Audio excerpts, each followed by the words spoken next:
दोस्तों, कहानी की शुरुआत होती है साल 1990 से, जहां हमें 3 लड़कों को दिखाया जाता है, जिसमें गर्ल्स, टेरी और नेथन थे। ये तीनों गाड़ी में बैठकर एक घर पर नजर रखे हुए थे, जो कि डॉक्टर हगिंस का था, जो अपनी वाइफ एलन के साथ इस बड़े से घर में अपनी जिंदगी गुजार रहा था। इन 2 बूढ़े लोगों को देखकर ही ये लोग इस घर में चोरी करने का फैसला करते हैं, क्योंकि ये टास्क इन्हें काफी इजी लगता है। टेरी की मदर इस घर में काम करती थी, इसलिए टेरी भी अक्सर इस घर में जाया करता था। टेरी ने इस घर में एक बड़ा सा लॉकर देखा था, जिसे देखकर टेरी की नीयत खराब हो गई, और जब इसने नेथन को इस लॉकर के बारे में बताया तो नेथन ने इस घर में चोरी करने का फैसला किया। अपने इस प्लान में नेथन गज को भी शामिल कर लेता है, क्योंकि गज रॉबरी में काफी एक्सपर्ट था और इसने पहले भी कई बार चोरी चकारी की थी। और इस घर में चोरी करना तो गज को बच्चों का खेल लगता है। ये लोग अच्छे से जानते थे कि डॉक्टर हगिंस अपनी वाइफ एलन के साथ हर फ्राइडे डिनर के लिए बाहर जाता है। आज भी फ्राइडे ही था, इसलिए तीनों इन दोनों के बाहर जाने का इंतजार करते हैं और इस बीच घर में चोरी करने का भी डिसाइड करते हैं। जिस कार में बैठकर ये तीनों डॉक्टर हगिंस के घर पर नजर रखे हुए थे, वो भी इनकी नहीं थी, बल्कि ये तो नेथन की गर्लफ्रेंड मैरी की कार थी, जिसे अपनी जॉब पर जाना था। इसलिए नेथन से यहाँ आकर अपनी कार वापस मांगती है, लेकिन मैरी के आते ही डॉक्टर हगिंस एलन के साथ बाहर चला जाता है। मैरी लोग के इरादे अच्छे से जान चुकी थी, इसलिए नेथन को ऐसा कुछ भी करने से मना करती है, पर नेथन का लालच उसे प्रवोक करता है। इसलिए नेथन मैरी की बात इग्नोर करके अपने दोस्तों के साथ हगिंस के घर में घुस जाता है। नेथन कार की चाबी मैरी को ना देकर अपने साथ घर में ले जाता है, जिस वजह से मैरी बाहर ही खड़ी रहती है। नेथन ने चाबी अपने पास इसलिए रखी थी ताकि वो बाहर खड़ी होकर उनका वेट करे। इधर नेथन, टेरी और गज घर में घुसते ही महंगा महंगा सामान समेटने लगते हैं। तलाशी लेते वक्त इन्हें एक छोटी सी बच्ची का कमरा भी मिलता है, जो कि कैट का था। कैट हगिंस और एलन की बेटी थी, जिसकी काफी समय पहले ही डेथ हो चुकी थी, लेकिन आज भी कैट का रूम पहले की तरह ही डेकोरेटेड था। इसके बाद ये तीनों बेसमेंट की तरफ बढ़ते हैं, जहां इन्हें एक लॉकर दिखाई देता है, जिसे खोलने की ये लोग कोशिश करते हैं, पर काफी ट्राई करने के बाद भी ये लॉकर नहीं खुलता। इधर बाहर मैरी चिल्लाने लगती है, क्योंकि इन लोगों को काफी देर हो चुकी थी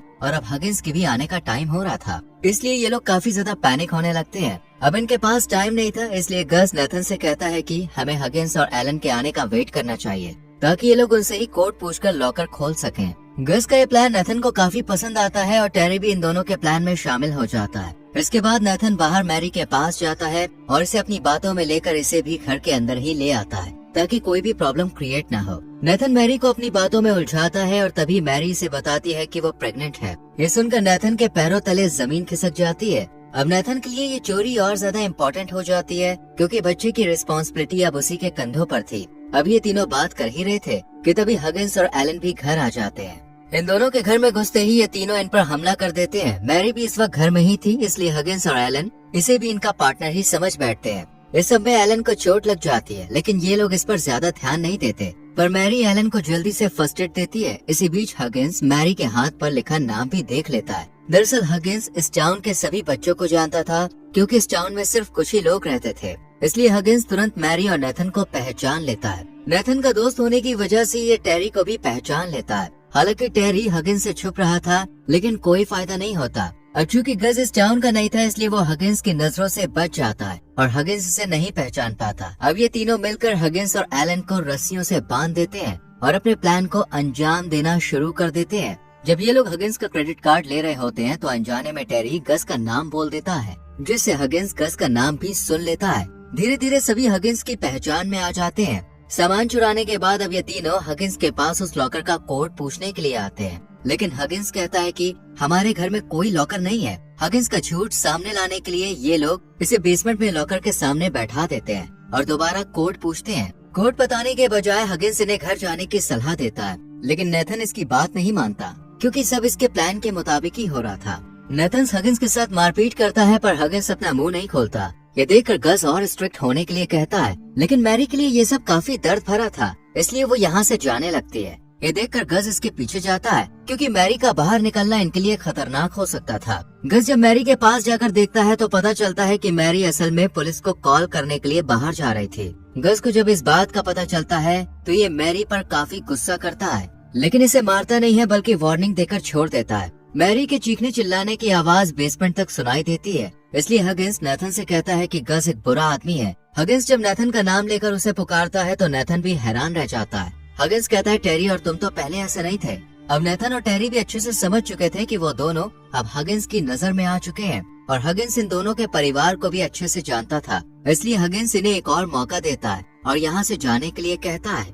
लेकिन नेथन पैसों के लालच में पीछे हटने से मना कर देता है, पर टेरी सबसे दूर जाने का फैसला करता है। इतने में ही गज मैरी को बांधकर बेसमेंट में ले आता है। अब फिर से ये लोग हगिंस से कोड पूछते हैं, पर जब हगिंस नहीं बताता तो गज नेथन को एडवाइस देता है कि वो एलन की एक फिंगर काट दे, और नेथन भी ऐसा ही करता है। हालांकि मैरी से रोकने की कोशिश करती है, पर गज के डर की वजह से नेथन एलन की उंगली काट देता है और बड़ी ही पोलाइटली हगिंस से कोड पूछता है, पर अभी हगिंस अपनी जिद पर अड़ा रहता है। एलन की जान खतरे में थी, ये जानने के बावजूद भी हगिंस कोड बताने से साफ इनकार करता रहता है। इन लोगों को समझ नहीं आता कि आखिर हगिंस ने जब खुशी खुशी पैसे दे दिए तो फिर ये लॉकर का कोड क्यों नहीं बता रहा, इसमें ऐसा क्या खजाना छुपा है। नेथन भी यही राज जानना चाहता था, इसलिए ये इस बार गज की बात ना सुनकर अपनी चलाता है और गज पर अटैक कर देता है और दोनों में काफी खतरनाक लड़ाई होने लगती है। लेकिन टेरी इनमें से किसी का भी साथ नहीं देता। लड़ाई में गज नेथन को चाकू मार देता है और खुद इस पूरी रॉबरी को हैंडल करता है। गज एक खतरनाक इंसान था, ये बात हगिंस भी अच्छे से जान चुका था,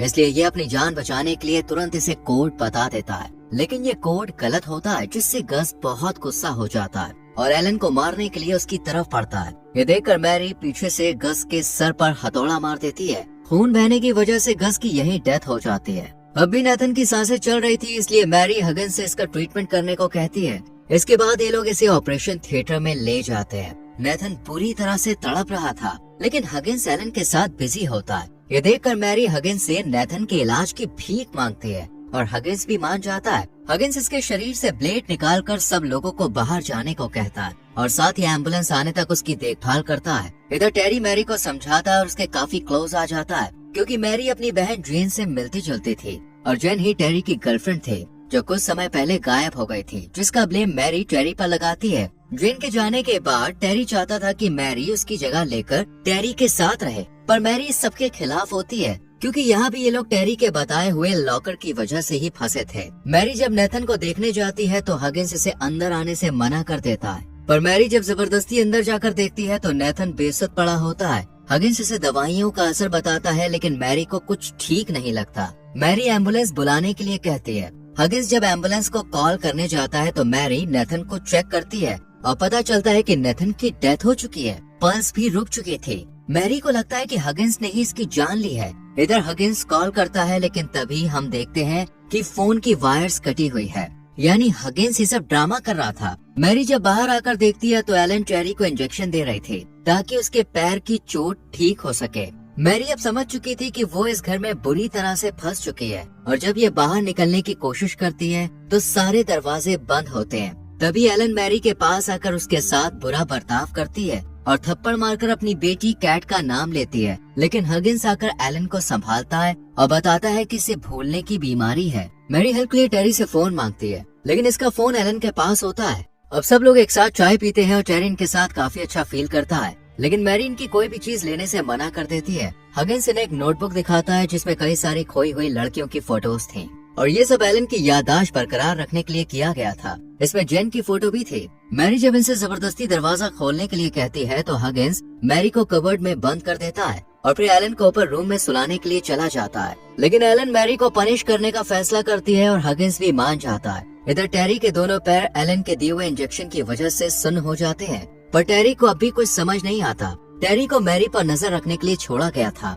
लेकिन मैरी से अपनी बातों में उलझाकर कबर्ड से बाहर निकलने में कामयाब हो जाती है और यहाँ से भागने लगती है। साथ ही टेरी को भी बाहर लेकर निकलने का प्रॉमिस करती है। चारों तरफ से दरवाजे बंद करने के बाद हगिंस और एलन मैरी को सजा देने के लिए एक गैस रिलीज करते हैं, जिससे मैरी की तबीयत खराब होने लगती है। मैरी जैसे तैसे एलन का मास्क छीनकर खुद लगा लेती है, लेकिन एलन इसी बीच इसे एक इंजेक्शन लगाती है। इधर हगिंस टेरी को ले जाता है। मैरी एलन को एक रूम में अपने साथ बंद कर लेती है और एलन को बचाने के चक्कर में हगिंस की एक उंगली कट जाती है, पर फिर भी ये मैरी का मास्क उतार लेता है। मैरी हगिंस से एलन के बदले टेरी और घर की चाबी मांगती है और हगिंस भी इसकी बात मान लेता है। मैरी टेरी के साथ गैराज तक पहुंचती है, पर निकलते वक्त सामने हगिंस और एलन होते हैं और टेरी मैरी को शूट कर मार देता है, क्योंकि इन दोनों ने टेरी को जेन से मिलवाने का वादा किया था। यहाँ खुलासा होता है कि कैट के मरने के बाद हगिंस ने कई लड़कियों को किडनैप किया था, लेकिन उनमें कैट जैसी बात नहीं थी, इसलिए सब मारी गयी, पर इन्हें जेन पसंद आ गई। अब टेरी भी जेन के साथ इसी बॉक्स में रहने का फैसला करता है। एक हफ्ते के बाद टेरी की माँ इनके घर टेरी का पूछने आती है, पर ये दोनों मना कर देते हैं। लेकिन फिर हम इन्हें बॉडी को जमीन में दफनाते हुए देखते हैं। अब ये मैरी की थी या टेरी की, इस बात का खुलासा नहीं होता और मूवी यहीं खत्म हो जाती है।